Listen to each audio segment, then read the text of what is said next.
কালকে তো একে দিয়ে বাংলাদেশ আসছে, ওটা নিয়ে মেজাজ খারাপ আছিল। এরপরে যে এদিকে আসসালামু লিভারপুল আলাইকুম ভাইয়া। গুলো গোল খাইছে। ওয়ালাইকুম আসসালাম। জাস্ট আসসালামু লাস্ট আলাইকুম ভাইয়া। মেসির গোল টোল দেখে একটু মনটা খুশি হয়েছে, এরপর যে ঘুম দিছি।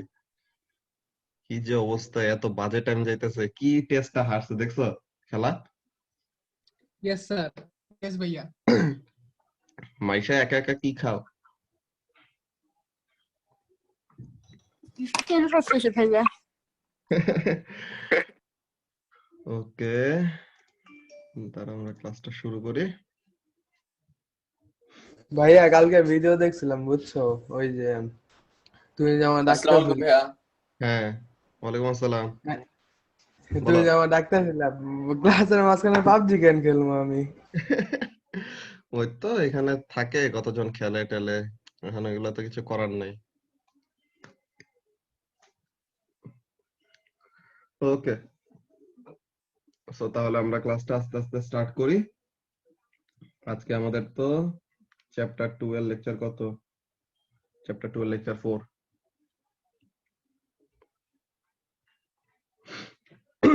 ওকে,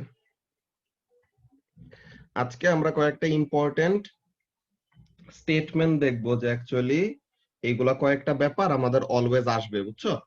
যে independent variable, dependent variable, control variable, এই নামগুলি লাস্ট ক্লাসে বলছিলাম আমি, বাট আজকের ক্লাসে আমরা আরো ডিটেইলে দেখবো যে এগুলো জিনিস আসলে কিভাবে করে কাজ করে। ওকে, সো ফার্স্ট অফ অল আমরা এখানে আমাদের দেখি যে এটা হলো কত, লেকচার নাম্বার 4 চ্যাপ্টার 2 এর।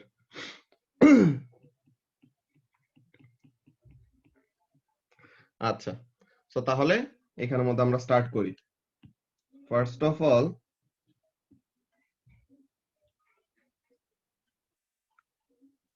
এই জিনিসটা, আসসালামু আলাইকুম ভাইয়া। ওয়ালাইকুম আসসালাম।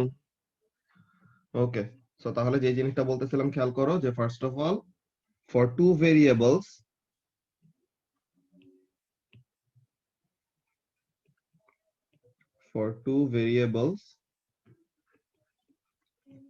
to be directly proportional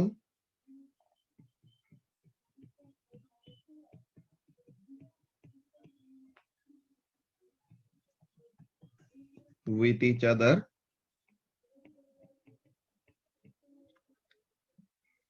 দুইটা কন্ডিশন মেইনটেইন করতে হয়। হ্যাঁ, যে দুইটা ভেরিয়েবলকে যদি কি হইতে হয়, if two variables are to be directly proportional with each other, তো তাহলে দুইটা কন্ডিশন তার ফুলফিল করা লাগবে। একটা কি, দেয়ার গ্রাফ, দেয়ার মানে কোন দুইজন, যে দুইটা ভেরিয়েবল ডিরেক্টলি প্রপোর্শনাল হবে, ঠিক আছে? Their graph must be a straight line, আর আরেকটা কন্ডিশন আছে, ওইটা কি, ওই গ্রাফটা অরিজিনের ভিতর দিয়ে পাস করতে হবে, ঠিক আছে? যে it must pass through the origin, যে জিরো লাইন যেটা আছে না, ওয়াই অ্যাক্সিস এর জিরো ভ্যালু, ওইটা দিয়ে পাস করতে হবে। the graph must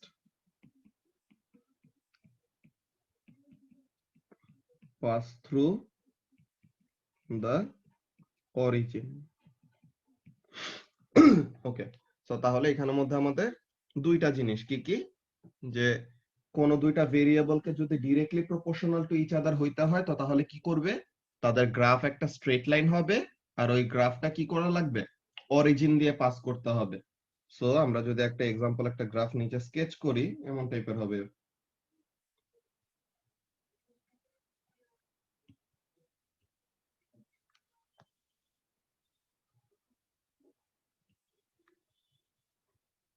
ভাইয়া এটা কি সবকিছুর জন্য, লাইক ডাইরেক্টলি প্রপোর্শনাল হলে অরিজিন দিয়ে পাস করা হ্যাঁ হ্যাঁ, লাগবে and যে straight কোনো দুইটা line ভেরিয়েবল ডিরেক্টলি প্রপোর্শনাল হওয়ার জন্য এটা হইতেই হবে, ঠিক আছে? যে ওয়াই অ্যাক্সিসে, এক্স অ্যাক্সিসে কোনটা ওয়াই অ্যাক্সিসে আঁকবো, কোনটা এক্স অ্যাক্সিসে আঁকবো, এটারও একটা নিয়ম আছে, ওইটা আমরা দেখব, ঠিক আছে? যে ওই ইন্ডিপেন্ডেন্ট ভেরিয়েবল, ডিপেন্ডেন্ট ভেরিয়েবল, ওইসব ব্যাপারগুলি বুঝার পরে তখন আমরা এটা বুঝতে পারবো যে কোনটা ওয়াই অ্যাক্সিসে হবে, কোনটা এক্স অ্যাক্সিসে হবে, এমন টাইপের। সো দুইটা ভেরিয়েবলকে ডিরেক্টলি প্রপোর্শনাল হওয়ার জন্য কি করতে হবে, তাদের গ্রাফ একটা স্ট্রেট লাইন হইতে হবে আর গ্রাফটাকে কি করা লাগবে, অরিজিন দিয়ে পাস করতে হবে। ঠিক আছে, যদি এই দুইটা কন্ডিশন ফুলফিল করে তাহলে আমরা বলতে পারবো কি যে এই দুইটা ভেরিয়েবল যে ওয়াই অ্যাক্সিসে কোন একটা কিছু প্লট করতেছি। স্যার হ্যাঁ বলো।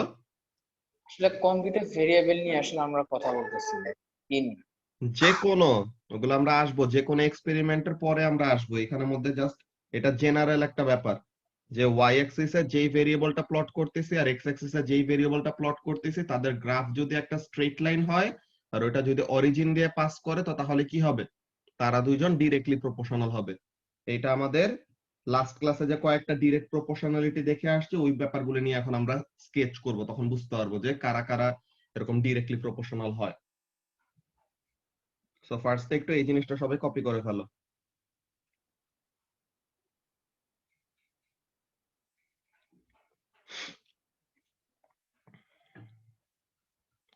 সবার কপি করা হয়েছে? ইয়েস ভাইয়া। ওকে, সো এখন আমরা লাস্ট ক্লাসে দেখো কয়েকটা ব্যাপার দেখে আসছিলাম। ওই যে ফার্স্ট অফ অল এই জিনিসটা যদি দেখি, ফোর্স আর অ্যাসেলারেশন, তাদেরকে আমরা কি বলছিলাম যে আনব্যালেন্সড ফোর্স আর অ্যাসেলারেশন তারা কি directly proportional with each other যদি কি হয়, ম্যাসটা কনস্ট্যান্ট থাকে, তাই তো? যে if mass is constant so what will happen, mass যদি কনস্ট্যান্ট থাকে তো তাহলে আনব্যালেন্সড ফোর্স যত বাড়বে অ্যাসেলারেশন তত বাড়বে। ওকে, সো তাহলে এখানে তাদের দুইজনকে আমরা কি বলতেছিলাম, ডিরেক্টলি প্রপোর্শনাল। সো তাহলে আমাদের প্রিভিয়াস ক্লাসের ব্যাপারটা যদি দেখি যে এখানের মধ্যে when mass is constant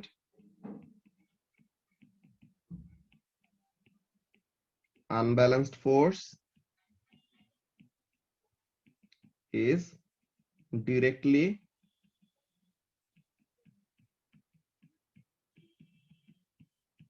proportional to acceleration.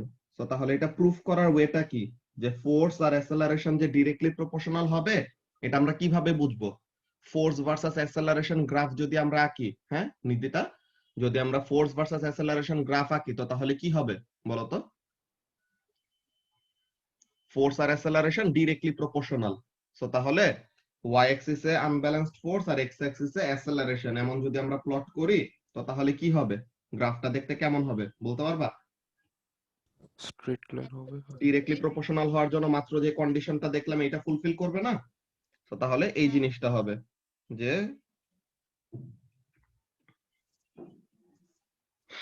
y axis এ হলো force or more specifically unbalanced force, তার কোথায় কোনটা বসাবো এটা কিভাবে বুঝবো? ওইটা বলছি, ওইটা আমরা ইন্ডিপেন্ডেন্ট ডিপেন্ডেন্ট ভেরিয়েবল যখন শিখবো তখন বলবো। y axis এ অ্যাসেলারেশন, বাট ইন ইফেক্ট আসলে অ্যাসেলারেশনটাকে y axis এ বসানো উচিত, ওইটা নিয়ে আমরা পরে কথা বলবো, ঠিক আছে? বাট বেসিক্যালি যেই দুইটা ভেরিয়েবল ডিরেক্টলি প্রপোর্শনাল হবে তাদেরটা বোঝা যাবে কিভাবে, যদি আমরা কি করি বাকি সবকিছু কনস্ট্যান্ট রাখি, তো এরপর দেখা যাবে কি এই দুইটা ভেরিয়েবল নিয়ে গ্রাফ ড্র করলে পরে কি আসবে, গ্রাফটা আসবে straight line through the origin. So তাহলে এইটা দেখে আমরা কি বুঝলাম যে ওয়াই অ্যাক্সিসে কি প্লট করছি নিদিতা, আনব্যালেন্সড ফোর্স, তাই না? আর এক্স অ্যাক্সিসে হলো অ্যাসেলারেশন। তো ওয়াই অ্যাক্সিসে আনব্যালেন্সড ফোর্স আর এক্স অ্যাক্সিসে অ্যাসেলারেশন, এই দুটা জিনিস নিয়ে আমরা গ্রাফটা প্লট করছি আর গ্রাফটা কি দিল, আ straight line through the origin, right? So তাহলে এই দুইটা ভেরিয়েবলের গ্রাফ কি আসছে, অরিজিন দিয়ে পাস করা একটা স্ট্রেট লাইন আসছে। সো তাহলে এখানে থেকে আমরা বলতে পারবো কি, from the graph it can be concluded that unbalanced force আর অ্যাসেলারেশন হলো ডিরেক্টলি প্রপোর্শনাল একজনের সাথে আরেকজন। ওকে, সো তাহলে কোন দুইটা ভেরিয়েবলের গ্রাফ যদি আমরা এমন পাই, কেমন, যে ওয়াই অ্যাক্সিসে একটা জিনিস ড্র করতেছে, এক্স অ্যাক্সিসে একটা জিনিস ড্র করতেছে, আর তাদের গ্রাফটা কেমন আসছে, অরিজিন দিয়ে পাস করা একটা স্ট্রেট লাইন আসছে। সো তখন আমরা বলতে পারবো কি যে এই দুইটা ভেরিয়েবলকে নিয়ে আমরা গ্রাফটা ড্র করছি তারা দুইজন হলো একজনের সাথে আরেকজন ডিরেক্টলি প্রপোর্শনাল, মানে একটা বাড়লে আরেকটা সেম প্রপোর্শনে বাড়ে। ওকে, সো তাহলে এইটা হলো আমাদের প্রথমে বুঝার একটা ব্যাপার ছিল যে ডিরেক্টলি প্রপোর্শনাল ব্যাপারটার মানেটা কি। ডিরেক্টলি প্রপোর্শনালের ব্যাপারটার মানেটা হলো যে একটা ভেরিয়েবল ইনক্রিজ করলে আরেকটাও ইনক্রিজ করবে সেম অ্যামাউন্টে। ওকে, সো তাহলে এই জিনিসটার মানে হলো ডিরেক্টলি প্রপোর্শনাল। সো তাহলে এই যে যখন নাকি ম্যাস কনস্ট্যান্ট তখন আনব্যালেন্সড ফোর্সটা কি অ্যাসেলারেশনের সাথে ডিরেক্টলি প্রপোর্শনাল। সো তাহলে আনব্যালেন্সড ফোর্স আর অ্যাসেলারেশনের গ্রাফটা কেমন হবে? যদি তারা আসলে ডিরেক্টলি প্রপোর্শনাল হয় then their graph must be a straight line passing through the origin. So তাহলে এমনই আমরা পাবো। অলরাইট, তো তাহলে এখান থেকে আমরা কি কনক্লুড করতে পারি যে unbalanced force is directly proportional to acceleration. যে স্যার এই সাইনটা হলো কি স্যার প্রপোর্শনাল সাইন। বলো। ইনভার্সলি প্রপোর্শনাল তাহলে কি উপর থেকে হবে, লাইক অরিজিন হবে না? ইনভার্সলি প্রপোর্শনাল আমরা দেখছিলাম যে আমরা লিখি এইভাবে অ্যাসেলারেশন ইনভার্সলি প্রপোর্শনাল না টু স্যার, ম্যাস। আমি এটা বলিনি, তাদের লাইক গ্রাফটা হয় এরকম, ওটা আমরা আসবো। ঠিক আছে, তাদের গ্রাফটা এরকম একটা কার্ভড একটা লাইন হয়, ওই জিনিসটা কেন হয় ওই ব্যাপারগুলো নিয়ে আমরা বলবো পরে। সো যা শিখানো হইতেছে ওইটার মধ্যে ফার্স্টে স্টিক করবে, এটা প্রথমে বুঝার পর যখন আমি যাব তখন ওই টপিক নিয়ে কথা হবে। ওকে, সো তাহলে ফার্স্ট অফ অল এই জিনিসটা আমরা দেখে নিলাম কি জিনিস, যে ম্যাস যখন নাকি কনস্ট্যান্ট তখন কি হবে, আনব্যালেন্সড ফোর্স হলো অ্যাসেলারেশনের সাথে ডিরেক্টলি প্রপোর্শনাল। তো এই জিনিসটা আমরা দেখলাম। দেন আমরা ইনভার্সলি প্রপোর্শনালের ব্যাপারটা যদি দেখি, যে এই জিনিসটা তোমাদের গ্রাফ যদি তোমরা প্লট করতে পারো তো তাহলে তোমাদের এই জিনিসটা বুঝতে খুবই ইজি হবে। ওকে, যেখানের মধ্যে ব্যাপারটা কেমন, মনে করো আমরা অ্যাসেলারেশন ভার্সাস ম্যাসের একটা গ্রাফ এঁকে দেখাবো। ঠিক আছে, ওইটা তোমাদের আজকে ক্লাসের শেষে একটা হোমওয়ার্ক দিব, এটা পরের ব্যাপার, তো ওইটা পরে আসবে। এখন আমরা যে জিনিসটা নিয়ে বলছিলাম আজকে ডিসকাস করব, ফ্রিকশন ফোর্স। ওকে, তো আমরা ফার্স্টে ডিরেক্ট প্রপোর্শনালিটির এই ব্যাপারটা দেখে নিয়েছি। এখানের মধ্যে তোমাদের একটা হোমওয়ার্ক দিয়ে রাখবো, পরে ক্লাসের শেষে একটা হোমওয়ার্ক দিব ছোট, যে গ্রাফ প্লট করবে একটা। ওকে, সো তাহলে এখন আমরা এখানের মধ্যে স্টার্ট করি ফ্রিকশন।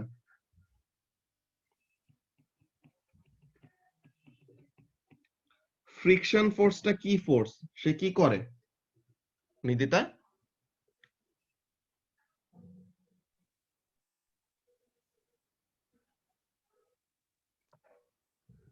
ফ্রিকশন ফোর্সটা কি করে নরমালি?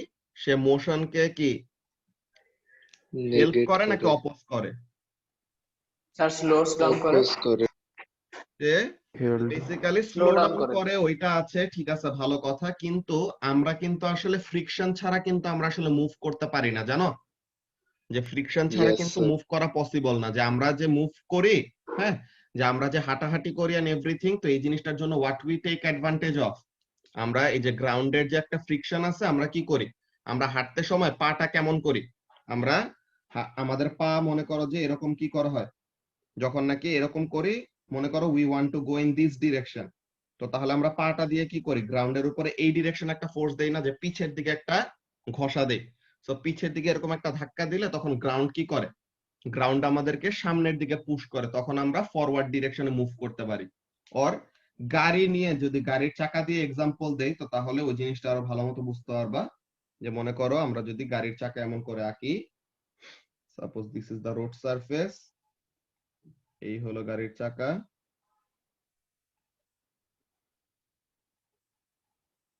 ঠিক আছে। তো এখন মনে করো যে গাড়িটা সামনের দিকে মুভ করবে, যে লেফটের দিকে মুভ করবে। তো এখন গাড়ির চাকা, কখনো কি দেখছো যে গাড়ি যেদিকে মুভ করে গাড়ির চাকাটা কোন দিকে মুভ করে? গাড়ির চাকাটা কিন্তু উল্টা ডিরেকশনে মুভ করে, যে গাড়ির চাকা কিন্তু এই দিকে ঘুরে। গাড়িটা ফরওয়ার্ড ডিরেকশনে যাইতে চায়, তো গাড়ির চাকাটা কি ঘুরে, উল্টা ডিরেকশনে। তো গাড়ির চাকাটা আসলে কি করে দেখো, গাড়ির চাকাটা এই যে গ্রাউন্ডের উপর, গাড়ির চাকাটা এই গ্রাউন্ডের উপর কি করতেছে, একটা ব্যাকওয়ার্ড ফোর্স অ্যাপ্লাই করতেছে। ওকে, গাড়ির চাকাটা এই গ্রাউন্ডের উপর একটা ব্যাকওয়ার্ড ফোর্স অ্যাপ্লাই করতেছে। সো গ্রাউন্ড কি করে, গ্রাউন্ড সে গাড়ির উপরে যে একটা রিঅ্যাকশন ফোর্স দিবে, ওই রিঅ্যাকশন ফোর্সটা সামনের দিকে আসে। তো তখন গাড়িটা কি করতে পারে, দা কার এক্সপেরিয়েন্সেস আ ফরওয়ার্ড আনব্যালেন্সড ফোর্স, তো তখন গাড়িটা সামনের দিকে যায়। তো আমাদের যদি অ্যাকচুয়ালি ফ্রিকশন না থাকতো আমরা কি করতে পারতাম না, কোনো কিছু হোল্ডও করতে পারতাম না। আমরা যে কোনো কিছু হাত দিয়ে যে ধরি, ঠিক আছে, টাচ করতে পারি না, but the thing that they stick in our hands, যে কোন একটা কিছু যে আমরা হোল্ড করতে পারি, ওই জিনিসটার জন্য কি দরকার? ফ্রিকশন দরকার। যদি ফ্রিকশন না থাকে দেন ওটা কি করবে? পিছলায় পড়ে যাবে না? যে কোন একটা কিছু যদি ওরকম অনেক বেশি স্লিপারি হয়, যে তার যদি কোনো ফ্রিকশন না থাকে, তো তখন কি হবে? আমরা ওইসব কোনো জিনিস কি করতে পারবো না, হোল্ড করতে পারবো না। ওকে, তো তাহলে ওরকম কি করবে? ফ্রিকশন ছাড়া আমরা মুভ করতে পারি না, ফ্রিকশন ছাড়া আমরা কোনো কিছু হোল্ডও করতে পারি না। দেন ফ্রিকশন ছাড়া এই যে আমরা জামা কাপড় পরে আসি না, ঠিক আছে, তো তখন আমাদের জামা কাপড়ের এই যে যেসব ফাইবার গুলি আছে, ঠিক আছে, সেলাই করে যে একটা সাথে একটা লেগে আছে, ফ্রিকশন যদি না থাকতো এই জামা কাপড়ের ফাইবার গুলিও কিন্তু কি হইতো? পিছলায় সবকিছু পড়ে যাইতো, ঠিক আছে। তো তখন এটা মনে করো যে আমাদের উলঙ্গ হয়ে ঘুরে টুরা লাগতো আর কি, বুঝছো? এমন অবস্থা যে হইতেছে না, এটা তো লাখ লাখ শুকরিয়া যে আমাদের এরকম বডিটাকে এমন আমরা ছুপায় ঘুরতে পারতেছি, বুঝছো? সো তাহলে এরকম ফ্রিকশন ছাড়া আমাদের কি করা পসিবল না? ফ্রিকশন ছাড়া আমাদের মুভ করা পসিবল না, ফ্রিকশন ছাড়া কোনো কিছু হোল্ড করা পসিবল না, ফ্রিকশন ছাড়া এই যে জামা কাপড়ের মধ্যে যেসব ফাইবার গুলি আটকায় আছে এই জিনিসগুলাও কি করা পসিবল হইতো না, আটকায় রাখা পসিবল হইতো না। এই ব্যাপারটা তোমাদের অনেক ভালো মতো বুঝার কথা, যে টম এন্ড জেরি দেখছো না সবাই পিচ্চিকালে, এখনো তো অনেকজন দেখো না? তো এখন এখানে টম এন্ড জেরির মধ্যে ওরকম একটা এপিসোড ছিল না, যে ওরকম মনে করো যে বেসিন থেকে ওরকম পানি টানি ঢেলে দেন ওরকম রেফ্রিজারেটরের দুটো ওরকম ওয়্যার নিয়ে যে পুরো ঘর যে আইস বানাই ফেলছিল, দেন আইস স্কেটিং করতেছিল, ঠিক আছে? হ্যাঁ ভাইয়া। তখন ওই যে আইস স্কেটিং যে ওরকম করতেছে, হ্যাঁ, তো ওখানের মধ্যে দেখো যে টমের যতক্ষণ ধরে কি ছিল, নেইলস গুলা ছিল, হ্যাঁ, টমের যতক্ষণ ধরে নেইলস গুলা ছিল ততক্ষণ পর্যন্ত সে সুন্দর মতো মেনুভার করতে পারতেছে, সে মুভ করতে পারতেছে। কিন্তু জেরি যখন নাকি এসে কি করছে, নেইলস গুলা কেটে দিছে ওই সিজারটা দিয়ে, ও দেখছো কিন্তু ওই আইসি সারফেসের উপরে কিন্তু মুভ করতে পারতেছিল না, বিকজ ওখানে সে কি পাইতেছে না, কোনো কিছু হোল্ড করার পাইতেছে না, বা ফ্রিকশনটা পাইতেছে না। তার নেইল থেকে যে একটা ফ্রিকশন অফার করতো ওই আইসের উপরে, সে কিন্তু কি করতে পারতেছে না, নেইল কেটে দেওয়ার পরে সে আর ওইটার উপর দিয়ে কি করতে পারতেছিল না, মুভ করতে পারতেছিল না, বুঝছো? তো তাহলে এইগুলা ব্যাপার আমাদের কয়েকটা জিনিস আসে যেগুলা কি, যে ফ্রিকশন ছাড়া অ্যাকচুয়ালি করা পসিবল না।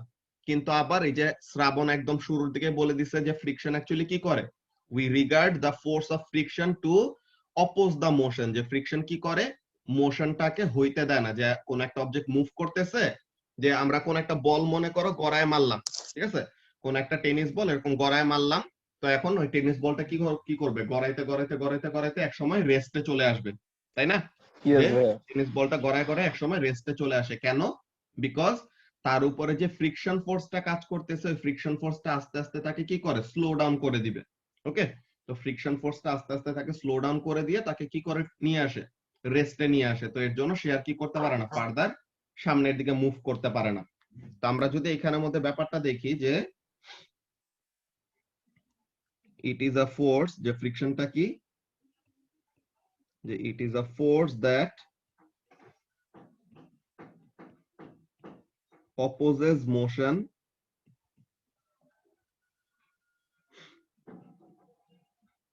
when an object is moving or tends to move. tends to মানে কি, যে মুভ করা ট্রাই করতেছে। ওকে, যে কোন একটা অবজেক্ট রেস্টে আছে, মনে করো কোন একটা টেবিল, হ্যাঁ সুজল, কোন একটা টেবিল আছে, যে টেবিলটা কি ভারী, ওকে, ওই টেবিলটা অনেক ভারী, সো এখন টেবিলটাকে কি করতে হবে, ধাক্কা দিয়ে মনে করো তোমার তাকে মুভ করানো লাগবে। বাট তুমি যদি তার উপরে অল্প ধাক্কা দাও, ঠিক আছে, যদি অল্প ধাক্কা দাও তখন কি করবে না, টেবিলটা মুভ করবে না। কিন্তু তুমি তো ধাক্কা তো দিছো ঠিকই, তুমি তো একটা ফোর্স এক্সার্ট করছো না, তো তাহলে এটা কেন করলো না? বিকজ তোমার ফোর্সটাকে ফ্রিকশনটা কি করে দিছে, ক্যান্সেল আউট করে দিছে, বুঝতে পারছো? সো তাহলে তোমার ওই টেবিলটাকে মুভ করানোর জন্য কি দেওয়া লাগবে, ওর যত ফ্রিকশনের ভ্যালু তার থেকে বেশি ফোর্স দেওয়া লাগবে যেন সে মুভ করতে পারে। তো ওই জিনিসটা যে টেবিলটা ট্রাই করতেছে মুভ করার, কিন্তু মুভ করতে পারতেছে না বিকজ অফ ফ্রিকশন। ওকে, আর যদি সে মুভমেন্টেও থাকে তাহলে ফ্রিকশন সবসময় কি চাবে, যেন এটাকে অপোজ করে তাকে রেস্টে নিয়ে আসতে চায়, ঠিক আছে, ফ্রিকশন মুভমেন্ট পছন্দ করে না আর কি। ওকে, তো তাহলে ইট ইজ আ ফ্রিকশন কি ওয়েটের সাথে বাড়ে? এইটা ফ্রিকশনটা বাড়ে না, এটা এয়ার রেজিস্ট্যান্স, ওইটা আমরা আসবো। হ্যাঁ, ফ্রিকশন আর এয়ার রেজিস্ট্যান্স ডিফারেন্ট জিনিস, ওগুলো নিয়ে আমরা বলবো। স্যার হ্যাঁ বলো। এমন কোন জায়গা আছে যেটা জিরো ফ্রিকশন? জিরো ফ্রিকশন ওরকম কোনো জায়গা নাই, সব জায়গাতেই ফ্রিকশন আছে অল্প হইলেও।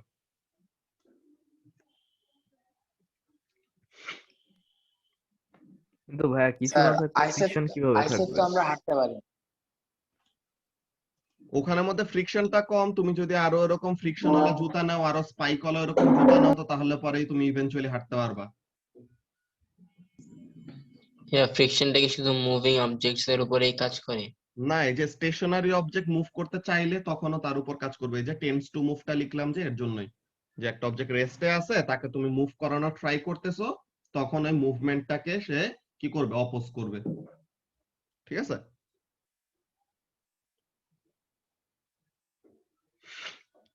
আচ্ছা, সো তাহলে এই জিনিসটা হলো আমাদের ফ্রিকশনের বেসিক ডেফিনেশন, যে এটা কি করে, friction is a force that opposes motion. কখন কখন?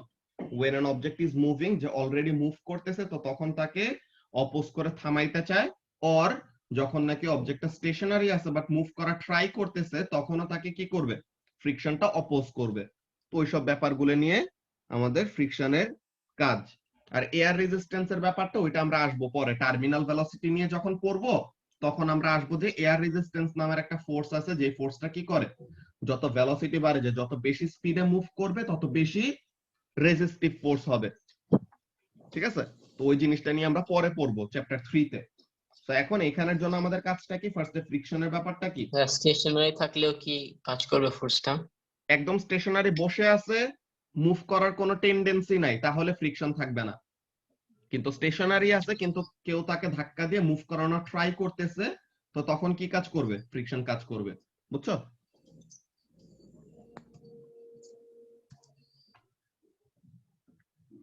আচ্ছা, সো তাহলে এই জিনিসটা এখন এখানের মধ্যে কয়েকটা ব্যাপার, যে ফ্রিকশন ছাড়া কোন কোন জিনিসগুলি পসিবল না।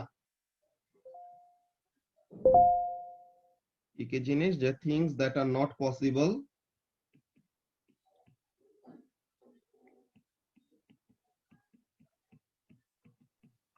Holding objects or moving from one place to another. Yes, so things that are not possible without friction.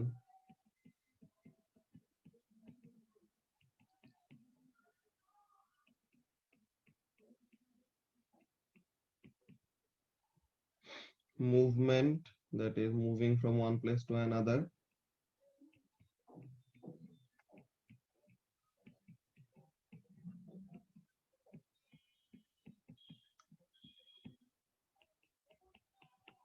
এরপরে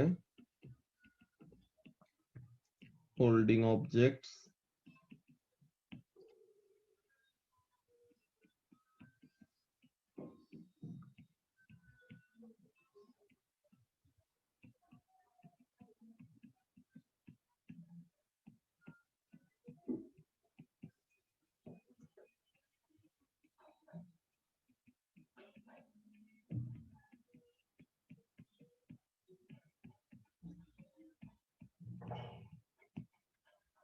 ঠিক আছে?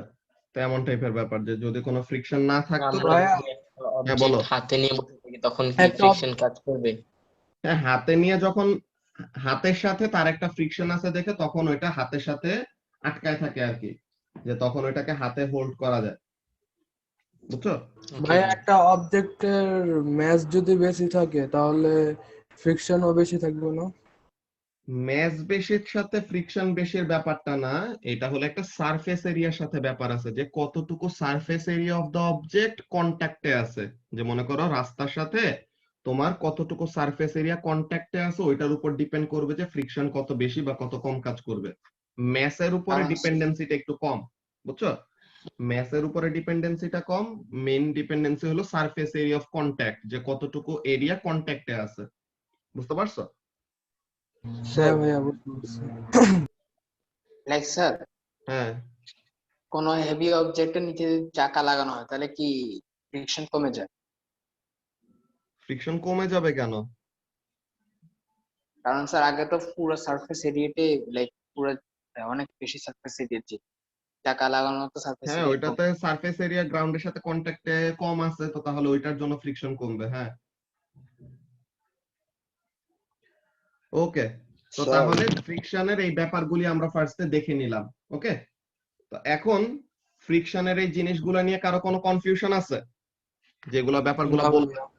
স্যার বলো।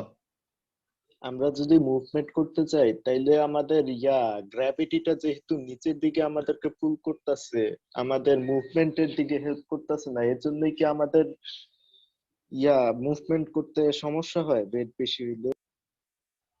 এইটা আসলে গ্র্যাভিটি আমাদেরকে অমন ভাবে মুভমেন্টে এফেক্ট করে না, বুঝছো?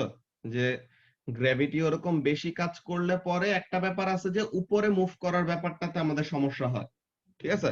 যে গ্র্যাভিটি তো নিচের দিকে, তো তাহলে গ্র্যাভিটির অপোজিট ডিরেকশনে মুভ করতে আমাদের কষ্ট, কিন্তু আমরা তো মুভ করি হরাইজন্টালি নরমালি। তো তাহলে তখন আমাদের কি হয়? তখন আমাদের এয়ার রেজিস্ট্যান্স। এয়ার রেজিস্ট্যান্স ওর ওইসব কাজ আসবে পরে। তোমাদের এখানের জন্য কাজটা দেখো শ্রাবণ, যে ফার্স্ট অফ অল তোমার এই হরাইজন্টাল একটা গ্রাউন্ড, তুমি হরাইজন্টাল গ্রাউন্ডে কি করবা? হেঁটে যখন নাকি যাবা, ঠিক আছে, তুমি হরাইজন্টাল গ্রাউন্ডে যখন নাকি এরকম হেঁটে যাবা, তুমি কি করতেছো? ওয়েটের পারপেন্ডিকুলার ডিরেকশনে হেঁটে যাচ্ছ, তাই না? তো কোন একটা ফোর্সের Yes. পারপেন্ডিকুলার ডিরেকশনে যদি তুমি হেঁটে যাও বা মুভ করো, ওই ফোর্সের অ্যাকচুয়ালি কোনো ইফেক্ট থাকে না। এইসব জিনিস আমরা বড় হলে দেখবো, যে কম্পোনেন্টস নামের কয়েকটা ব্যাপার আছে, ওগুলি জিনিস যখন নাকি শিখবো তখন দেখবো যে কোন একটা হরাইজন্টাল ফোর্স ভার্টিক্যাল মোশনের মধ্যে কোনো টাইপের ইফেক্ট আনতে পারে না, আর কোন একটা ভার্টিক্যাল ফোর্স হরাইজন্টাল মোশনে কোনো রকমের ইফেক্ট আনতে পারে না। তো ওইসব ব্যাপারগুলো নিয়ে আমরা বড় যখন হব তখন শিখবো, যে এ লেভেলসে উঠলে প্রথমেই ইউনিট 1-এ আমাদের এইগুলি ব্যাপার আসবে, যে কম্পোনেন্টের এই ক্যালকুলেশন গুলি কিভাবে কি হয়। ওকে, ওকে স্যার। ভাই একটু ডিরেক্টলি প্রপোর্শনাল জিনিসটা আবার বলতে পারবেন? ডিরেক্টলি প্রপোর্শনাল জিনিসটা ছিল যে তোমার কোন একটা ভেরিয়েবল যদি বাড়ে, ঠিক আছে, কোন একটা কিছু বাড়লে আরেকটা জিনিসও সেম প্রপোর্শনে বাড়বে। ওই ব্যাপারটা আমাদের একটু পরেও আসবে, যে আমরা একটু পরে হুকস ল নিয়ে এক্সপ্লেনেশন শুরু করব। তো হুকস ল তোমরা পড়ছিলা না ছোটকালে? হুকস ল কি ছিল? না, লাস্ট ইয়ারই বলছিলাম ভাইয়া, হ্যাঁ, ভুলে গেছি। হুকস ল জিনিসটা ছিল ভাই যে আমি তোমার extension is directly proportional to force, তাই না? যে এক্সটেনশন হ্যাঁ ইজ ভাইয়া ডিরেক্টলি মনে আছে। Proportional to force applied provided elastic limit or limit of proportionality is not exceeded, তাই না? যে তুমি যত ফোর্স অ্যাপ্লাই করবা তত বেশি একটা অবজেক্ট লম্বা হবে, তাই তো? যে একটা স্প্রিং, মনে করো একটা স্প্রিং, তো এখন তুমি যত বেশি ফোর্স অ্যাপ্লাই করবে এটা তত বেশি লম্বা হবে, যত কম ফোর্স অ্যাপ্লাই করবে এটা তত কম লম্বা হবে, তাই না ইফতি? কিভাবে ওটা টানা লাগবে না ফোর্স দিয়ে? এটাই তো বললাম, যত বেশি ফোর্স দিবা তত বেশি লম্বা হবে। হ্যাঁ ঠিক আছে। কোনো ফোর্স না দিলে তো লম্বাই হবে না, ওইটা তো আছেই, যে কোনো ফোর্স নাই তখন জিরো। এই যে কোনো ফোর্স দাও নাই, যে মনে করো ফোর্স ভার্সেস এক্সটেনশন গ্রাফ, এই যে ওয়াই অ্যাক্সিস এ ফোর্স আর এক্স অ্যাক্সিস হলো এক্সটেনশন, এই তো এখন কোনো ফোর্স নাই, কোনো এক্সটেনশন নাই, ফোর্স বাড়াইলা এক্সটেনশন বাড়ছে, ফোর্স আরো বাড়াইছো এক্সটেনশন আরো বাড়ছে, ফোর্স আরো বাড়াইছো এক্সটেনশন আরো বাড়তেছে। তো তাহলে এটা কি, তারা দুইজন কি ডিরেক্টলি প্রপোর্শনাল হইলো না? যে কোনো ফোর্স হ্যাঁ নাই তখন এক্সটেনশন জিরো, তো তাহলে অরিজিন দিয়ে পাস করবে, প্রথম ব্যাপার গেল। দেন কি করতেছে, যত আমরা ফোর্স বাড়াইতেছি তত আমাদের এক্সটেনশনের ভ্যালু কি হইতেছে, বাড়তেছে নাকি কমতেছে? বাড়তেছে ভাইয়া। তো তাহলে বাড়তাছে। এখানের মধ্যে থেকে আমরা বুঝতে পারলাম যে এক্সটেনশন আর ফোর্স কি ডিরেক্টলি প্রপোর্শনাল একজনের সাথে আরেকজন। ওকে, সো এই হ্যাঁ জিনিসটা ভাই হলো বুঝছি। আমাদের ডিরেক্ট প্রপোর্শনালিটির জিনিস, যে কোন একটা ভেরিয়েবল বাড়াইলে আরেকটার উপরেও কি করবে, ওরকম সেম অ্যামাউন্টের চেঞ্জ আনবে, যে একটা যতটুকু বাড়াবো আরেকটাও সেম অ্যামাউন্টে বাড়বে। ওকে, যে ফোর্স যদি ডাবল করি এক্সটেনশনও ডাবল হবে, ফোর্স 3 টাইমস করলে এক্সটেনশনও 3 টাইমস হবে, এমন টাইপের। ওকে, আচ্ছা, সো তাহলে ফার্স্টে আমাদের এখানের মধ্যে কাজটা গেল, যে ডিরেক্ট প্রপোর্শনালিটির ব্যাপারটা দেখছি এন্ড ফ্রিকশনের ব্যাপারটা দেখছি। নাও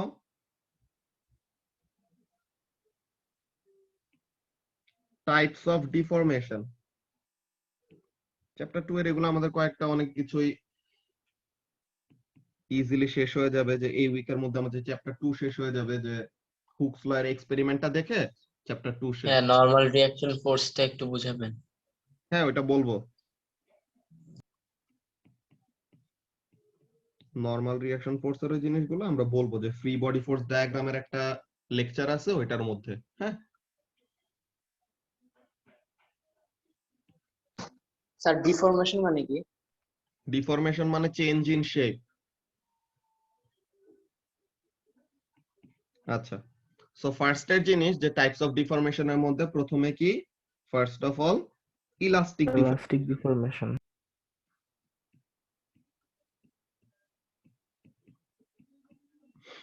ইলাস্টিক ডিফরমেশন, আরেকটা হলো প্লাস্টিক ডিফরমেশন, আরেকটা হলো ফ্র্যাকচার। ওকে, তো এই সব ব্যাপারগুলো আমরা আগে পড়ছিলাম, এগুলার এখন আমরা ডেফিনেশনস গুলো আরেকবার দেখে নিব। ওকে, তো ইলাস্টিক ডিফরমেশন জিনিসটা কি?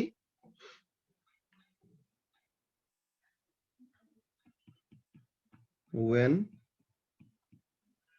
force is applied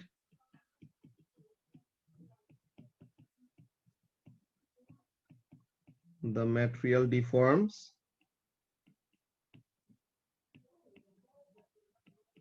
but when the force is removed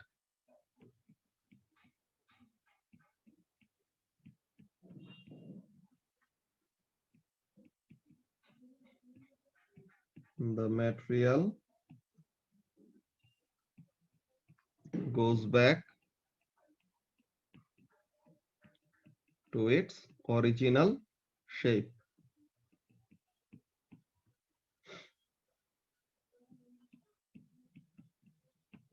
Or position.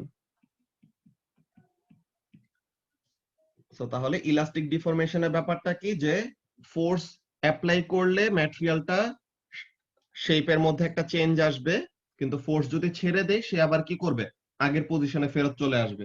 ঠিক আছে, তো তার মানে ইলাস্টিক ডিফরমেশনের কাজটা কি, ফোর্স অ্যাপ্লাই করব, ডিফর্ম হবে, ফোর্স ছেড়ে দিব, আগের পজিশনে আবার ফেরত চলে আসবে। ঠিক আছে, তো প্রথমের কাজ হলো এটা। এরপরে প্লাস্টিক ডিফরমেশন। সব ম্যাটেরিয়ালে তো আর ইলাস্টিক ডিফরমেশন হয় না। না, সব ম্যাটেরিয়ালে ইলাস্টিক ডিফরমেশন হয় না। এগুলা ইলাস্টিক ডিফরমেশন আমাদের যেই সব ম্যাটেরিয়াল হুক ফ্লো ওবে করে তাদের লিমিট অফ প্রপোর্শনালিটির আগ পর্যন্ত তারা ইলাস্টিক ডিফরমেশন শো করে। ওকে, ওকে ভাই। তারপরে হলো প্লাস্টিক ডিফরমেশন। প্লাস্টিক ডিফরমেশনের কাজটা কি, এখানের জন্য সেম, যে ফোর্স অ্যাপ্লাই করলে ম্যাটেরিয়ালটা ডিফর্ম হবে, কিন্তু ফোর্স ছেড়ে দিলে পরে সে পুরাপুরি আগের পজিশনে ফেরত আসতে পারবে না, তার একটা কি থাকবে, পার্মানেন্ট ডিফরমেশন থাকবে। ওকে, যে পার্মানেন্ট একটা শেপের মধ্যে চেঞ্জ আসবে। তো তাহলে এখানের মধ্যে কাজটা কি, যে when force is applied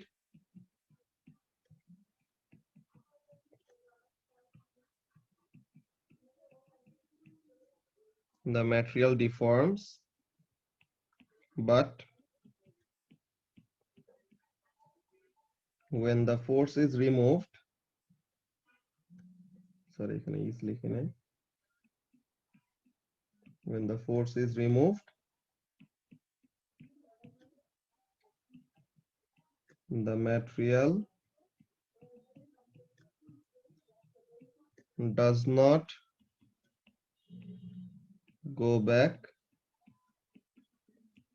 to its original shape or position, মানে কি তার একটা পার্মানেন্ট ডিফরমেশন থাকবে। যেমন পলিব্যাগস।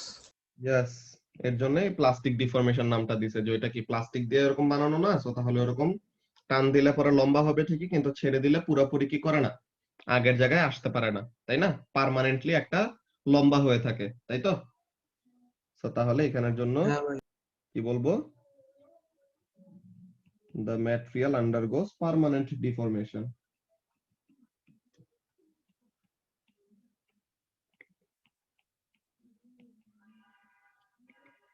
The material undergoes permanent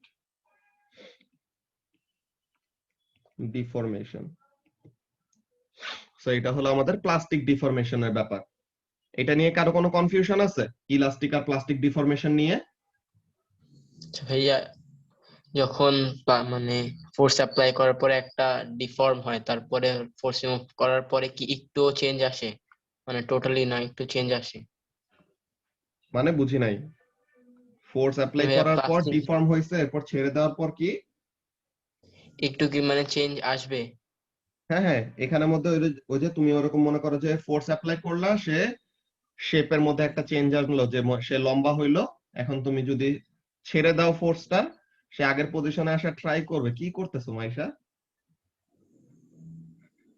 কিছু না ভাইয়া। এরকম আইব্রো তুলে তুলে কাকে দেখাইতেছো? কাউকে না ভাইয়া, এমনি এগুলি দেখা করো না, যাচ্ছে। এগুলি করো না।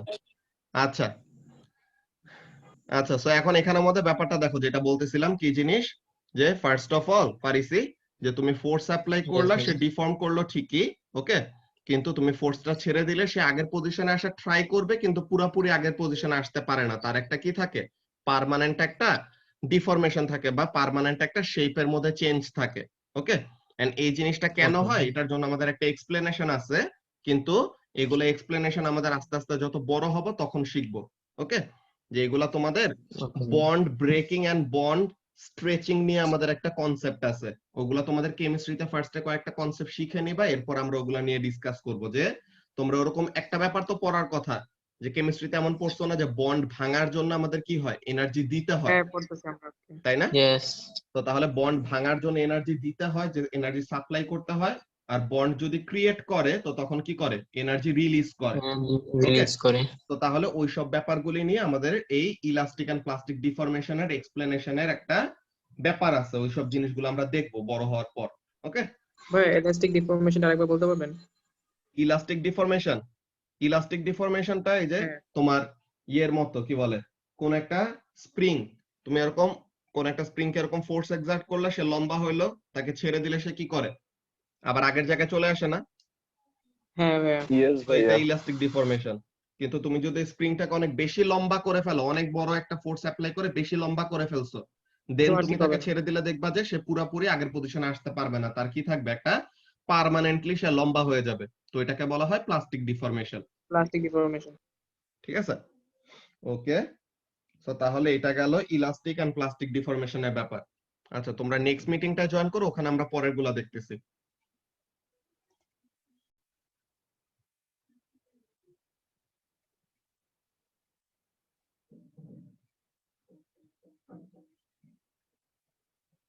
সবার কপি করা হয়েছে? ইয়েস ভাইয়া। ওকে, সো তাহলে এরপরে আমরা শুরু করি ফ্র্যাকচার ডিফরমেশন, যে ওখানের মধ্যে আমাদের কাজটা কিভাবে হয়। হ্যাঁ,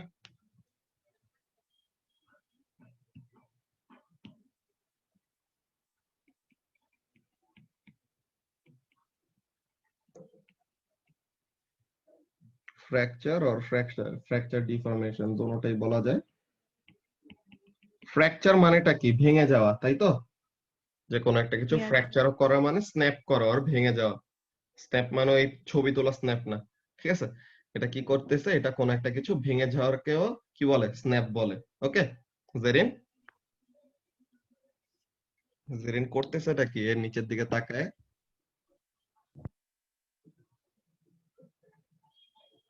জেরিন ক্লাসের মধ্যে আছো তুমি? আসি ভাইয়া। হ্যাঁ, ওকে। তো তাহলে এখন এখানের মধ্যে আমরা দেখি যে ফ্র্যাকচার ডিফরমেশনের ডেফিনেশনটা কি, যে ফ্র্যাকচারটা কি হবে, যে কোনো একটা অবজেক্টেরই তো কি থাকে, একটা লিমিট থাকে, তাই না আবিদ? যে সবকিছুরই একটা লিমিট থাকে, যে যদি তুমি কি করো, এক্সেস অ্যামাউন্ট অফ ফোর্স যদি অ্যাপ্লাই করে ফেলো, ও যে কি লুকানো ট্রাই করতেছে, জানি ক্যামেরাটা অন থাকলে আমরা কি দেখে ফেলবো ওর। এখন গেছে গিয়া দেখো। আবিদ পাবজি খেলতেছে ভাইয়া, আমি জানি। ওই তো না ওইটাই ভাই, আমি তো বললাম। খারাপ না। না ভাইয়া, ভাই আমি পাবজি খেলতেছি না ভাইয়া। আচ্ছা ঠিক আছে, এখন যেই খেলাই খেলো, এগুলা তো তোমার পরীক্ষার পরে মার্কস এর মধ্যেই দেখা যাবে, তাই না? তো এখন এখানের মধ্যে যে কথাটা বলতেছিলাম সবাই খেয়াল করো, যে কি জিনিস, যে প্রত্যেকটা জিনিসেরই কি আছে, যে কোন একটা ম্যাটেরিয়ালেরই তার maximum amount of force withstand করার একটা লিমিট আছে, যে কোন একটা কিছু এর থেকে বেশি ফোর্স দিলে পরে সে কি করবে, ভেঙে যাবে, ঠিক আছে? সামিয়া বুঝতে পারতেছো কি বলতেছি? যে প্রত্যেকটা জিনিসেরই কি থাকে, এক একটা লিমিট থাকে, যে মনে করো কোন একটা স্ট্রং অবজেক্ট, তাকে ভাঙার জন্য তোমার কি দিতে হবে, বেশি ফোর্স দিতে হবে। কোন একটা উইক অবজেক্ট তাকে ভাঙার জন্য তোমার অল্প একটু ফোর্স দিলে কাজ হয়ে যাবে, but no matter what you do eventually কাজটা কি হয় যে একটা সার্টেন অ্যামাউন্ট অফ ফোর্সের বেশি ফোর্স যদি তুমি অ্যাপ্লাই করো, what will happen, that object will break. So তাহলে এই যে কোন একটা অবজেক্টের উপরে যদি more than a certain amount of force apply করো তখন কি হবে, ওই অবজেক্টটা ভেঙে যাবে বেসিক্যালি। সো তাহলে এই যে কোন একটা অবজেক্ট ভেঙে যাওয়াটাকে তখন আমরা কি বলি, ফ্র্যাকচার বলি। ওকে জেরিন, তো তাহলে এখানের জন্য কাজটা কি হবে, এখানের জন্য কাজটা হবে এমন যে ফ্র্যাকচার ডিফরমেশনেরটা কি, when the force applied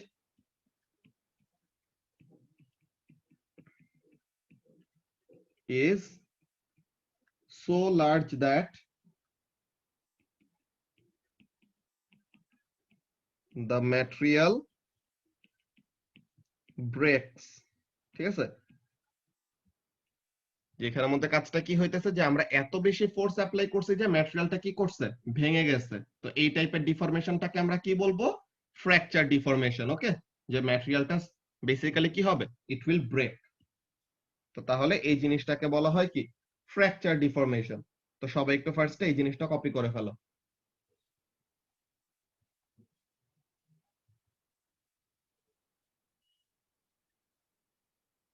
ভাইয়া শেষ। ওকে, বাকিরা শেষ করে নে।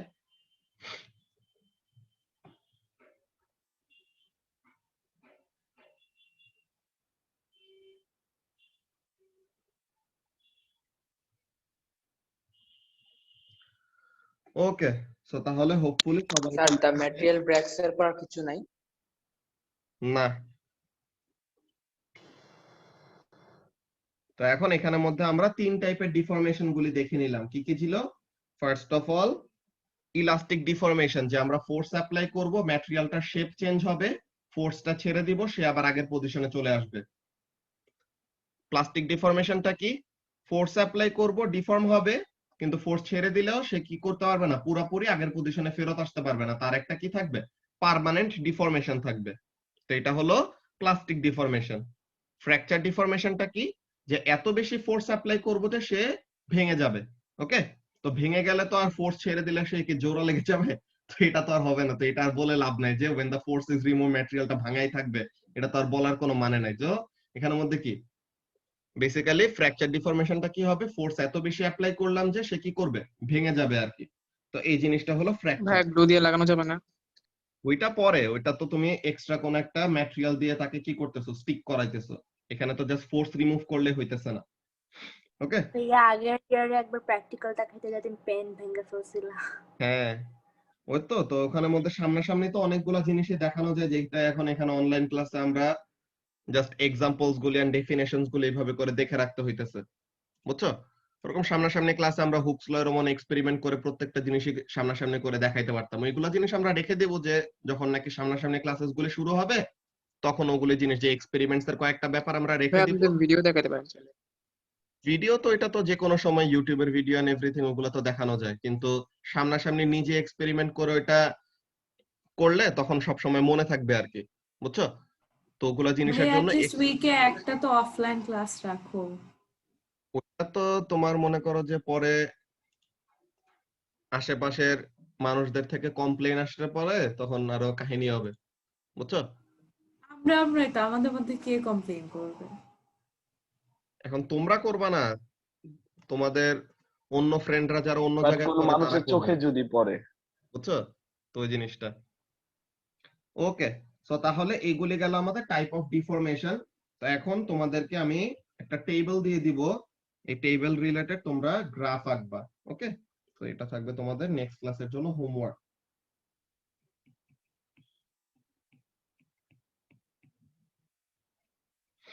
তো এখন নেক্সট ক্লাসের জন্য হোমওয়ার্কের ব্যাপারটা কি, উই উইল সি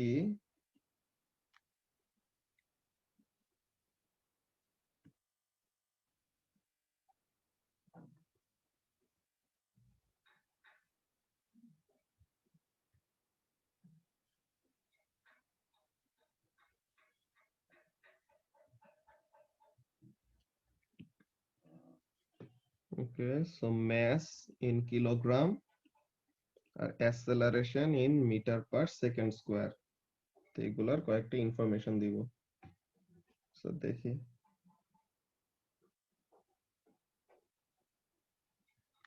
স্যার কোনটা উপরে রাখবো? y axis এ অ্যাসেলারেশন, x axis এ mass। বলে দিব এটা গ্রাফের টাইটেলে কোন গ্রাফ ড্র করবা।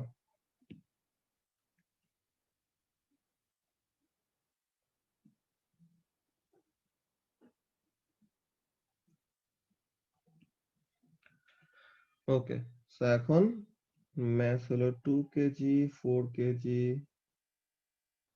6 kg, 8 kg, 10 kg, 12 kg and 14 kilogram.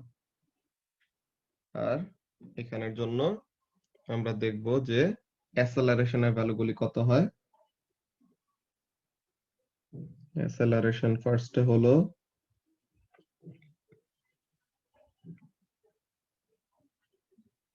100, এরপরে হলো 50, এরপরে হলো 33.3, পরে যে 25, পরে যে 20, এরপরে ডিভাইডেড বাই 6, তাহলে পরে এটা কত আসে?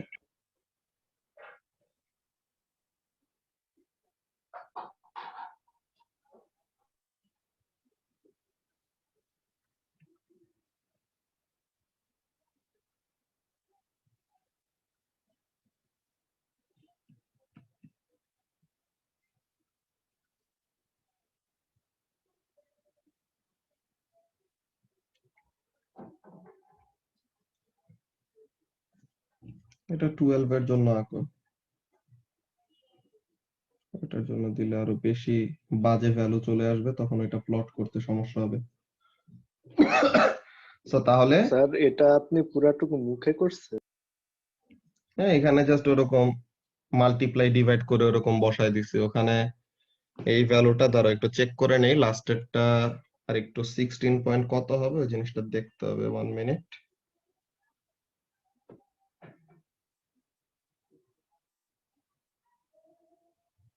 16 পয়েন্ট, এটা 7, শুধু 7, 7.5 না, ঠিক আছে, এটা হলো 16.7। ওকে, সো তাহলে এই হলো তোমাদের ভ্যালুগুলি দেওয়া। ওকে, সো তোমরা কি করবা, তোমরা একটা গ্রাফ প্লট করবা।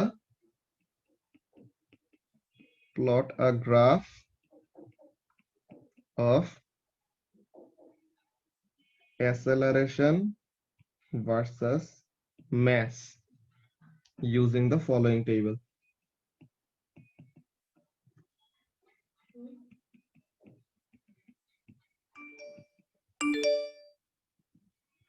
তো এই গ্রাফটা তোমরা প্লট করবা। তো এখানে থেকে দেখতে পাবা যে অ্যাসেলারেশন আর ম্যাস এর মধ্যে আমাদের রিলেশনশিপ কেমন।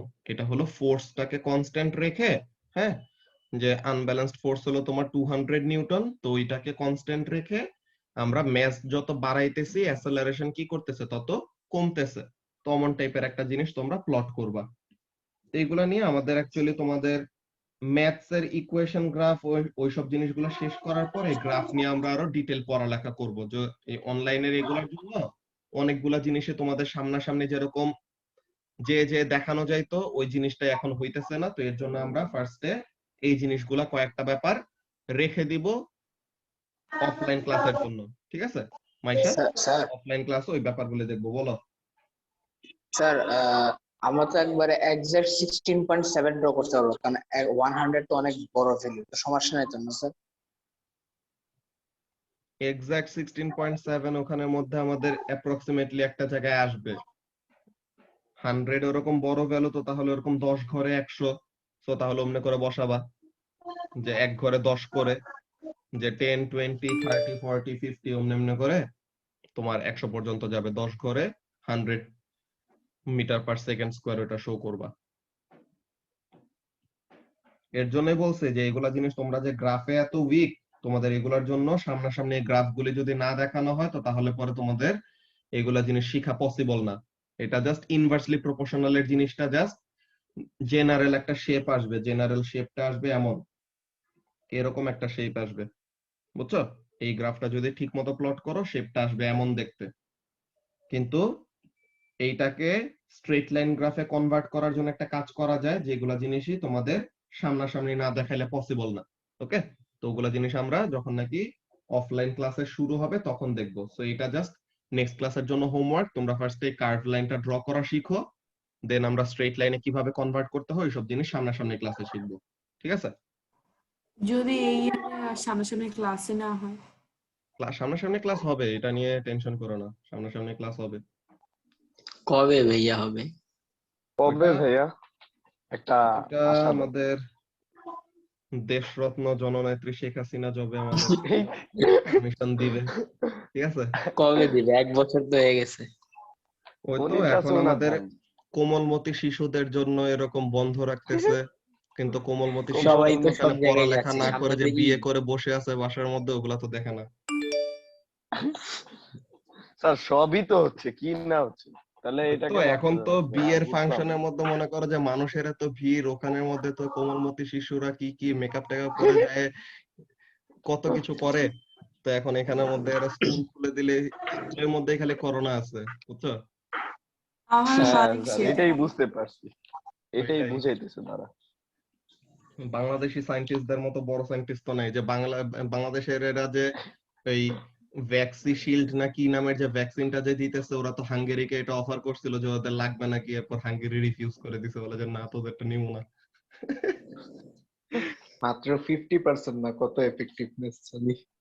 ওই তো এখন এখানের মধ্যে আসলে এই টাইমে ওরকম ভ্যাকসিন মানুষজন যে নিতে চায় না, তাদের ভয়ের একটা ভ্যালিড রিজন আছে। বিকজ এইসব ভ্যাকসিন তো মনে করো যে প্রিলিমিনারি টেস্ট এইসব করছে ঠিক আছে, কিন্তু অনেকগুলি ব্যাপারই মনে করো যে লং টার্মে তাদের ব্যাড ইফেক্ট গুলি দেখা যায়, বুঝছো?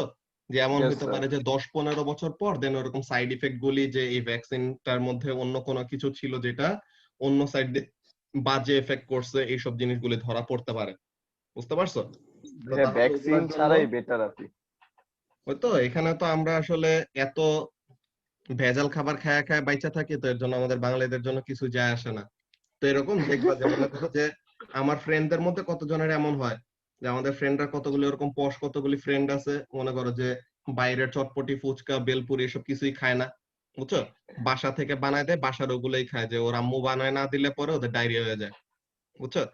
যে আমাদের ক্লাসে আছে একজন নিদিতা। তো তাই নাকি? আচ্ছা, তো তাহলে এখানে মধ্যে কাজটা কি দেখো, যে মনে করো আমি তো ওরকম বাইরে সবগুলো খাবার টাবারই খাই, অমন এগুলা ব্যাপার না। এগুলি একদিন জোর করে বললাম যে আরে খাইলে তোর কি হয়, তো এরপর জোর করে খাইছে, এরপর 2 দিন স্কুলে আসতে পারে না, যে এরকম ডায়রিয়া হয়ে গেছে, বুঝছো? তেমন তো এইরকম টাইপের যদি চিকেন কতগুলি থাকে, তো তাহলে ওই চিকেন এদের আসলে কয়েকটা ক্ষমতা কম আর কি। ফার্মের মুরগি। ওই তো চিকেন তো মুরগি। আরে ফার্মের মুরগি বলতে হবে না, আর আমরা তো দেশি মুরগি। আচ্ছা ঠিক আছে, তোমার এত মুরগি হওয়ার ইচ্ছা থাকলে পরে তো তাহলে তুমি ওইটাই। হ্যাঁ, এইখানের মধ্যে মনে করো যে আমরা পিকনিকালে উইলসে যারাই পড়ছি, আমরা তো নিজেরা সবাই তো এই যে ওই উইলসের পাপি চোখে যা যা দেখছি, ওখানের মধ্যেও তো ওখানের মধ্যে কাজগুলো কি, যে মনে করো ক্যান্টিনে গেছি, কাছে টাকা নাই, তো তখন কি করছে, এরকম জাস্ট হাত বাড়াই দিছি, তো অমনি করে বার্গার দিয়ে দিছে, তাই না? তো এখানের মধ্যে যে এমন টাইপের অবস্থা। এরপরে এই যে গেটের নিচে দিয়ে ওই পাশ থেকে যে ঝালমুড়ি বেচতো মামারা, তো ওখানের মধ্যে সবাই তো কতজন টাকা দিয়ে রাখছে, কতজনের মনে হাত আছে, মামা তো দিতেই থাকে ঝালমুড়ি, তো অমনি করে নিয়ে চলে আসতাম, বুঝছো? তেমন তো এগুলো বাইরের খাবার খায় খেয়ে এত বড় হওয়ার পরে এরপরে যদি এগুলো নিয়ে ভয় থাকে, তো তাহলে পরে তো আসলে সমস্যা। যে আমরা এত ধুলাবালি খাইছি, এতগুলো জিনিস করছি, যে কাকরাইল একদম পুরা ঢাকা 1000 একদম ঢাকার সেন্টারের মধ্যে থাকে, এত গাড়ির ধুলা টুলা সবকিছুই তো ঝালমুড়ি আচার সবগুলোর উপরে পড়ছে। তো এইসব জিনিস খাওয়াটার পরে এরপরে যদি আসলে ইমিউন সিস্টেম স্ট্রং না হয়, তো তাহলে আর কেমনে হবে বলো? এর জন্যই মানুষ বলে না যে এটা হলো বড় লোকের রোগ, করোনা হলো বড় লোকদের হয়, ঠিক আছে? সেটাই, এমন টাইপের ব্যাপার আর কি। ওইটাই, যাদের নাকি বেশি তোমার কি সায়েন্টিস্ট হওয়ার ইচ্ছা আছে? ওই তো ওগুলা জিনিস তো আমি তো কাজ তো করতেছি। তোমাদেরকে দাঁড়াও একটা জিনিস দেখাই, ইন্টারেস্টিং জিনিস।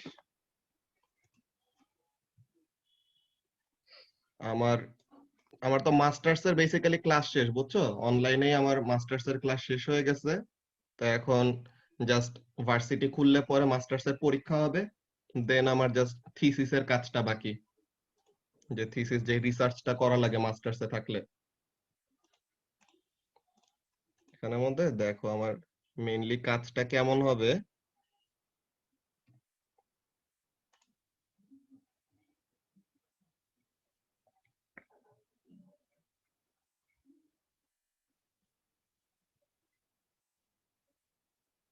আমি বাংলাদেশের গ্র্যাভিটি আর ম্যাগনেটিক ম্যাপ আছে বুঝছো, যে বাংলাদেশের উপর দিয়ে ওরকম গ্র্যাভিটি আর ম্যাগনেটিক এর ওরকম সার্ভে করা হয়েছে প্লেন দিয়ে। সো তখন ওই ডেটাগুলি ইউজ করে আমি বের করব যে রংপুরের দিকে একটা জায়গা আছে নাম হলো পীরগঞ্জ, বুঝছো। তো এই পীরগঞ্জ ওই জায়গাটার ওখানে আমি ওদের সাবসারফেসে একটা ম্যাগনেটিক বডি আছে যে ওখানে ম্যাগনেটিক ভ্যালু অনেক হাই। হ্যাঁ, যখন ম্যাগনেটিক ভ্যালু হাই মানে কি ওইটার মাটির নিচে ওরকম ম্যাগনেটিক্যালি অ্যাক্টিভ কোন একটা বডি আছে। সো তখন ওই বডিটার অ্যাকচুয়ালি একটা 3D মডেল বানাবো। তো এইটা হলো বাংলাদেশের এই ম্যাগনেটিক ম্যাপ, যেখানের মধ্যে ভ্যালুস গুলি আছে, ভ্যালুস গুলি দেখাই। এগুলি কাজ খুবই মজার, যত এরকম বড় হবে আস্তে আস্তে এগুলি কাজ দেখলে পরে বুঝবা যে এগুলি দিয়ে এটা যদি ওরকম সাকসেসফুল হয়, প্লাস তোমাদের ইমিডিয়েট সিনিয়র আছে যে ইয়াহিয়া বিন শাহজাহান, হ্যাঁ, ওর আব্বু আর কি জিএসবি আছে না, যে জিওলজিক্যাল সার্ভে অফ বাংলাদেশ। তো জিওলজিক্যাল সার্ভে অফ বাংলাদেশে জিওফিজিক্স এর ডেপুটি ডিরেক্টর। তো আঙ্কেল হলো আমার সুপারভাইজার আর কি। তো এই হলো আমার জায়গাটা, এই জায়গাটা হলো পীরগঞ্জ। এখানে হলো বাংলাদেশের সবচেয়ে হাইয়েস্ট ম্যাগনেটিক ভ্যালু।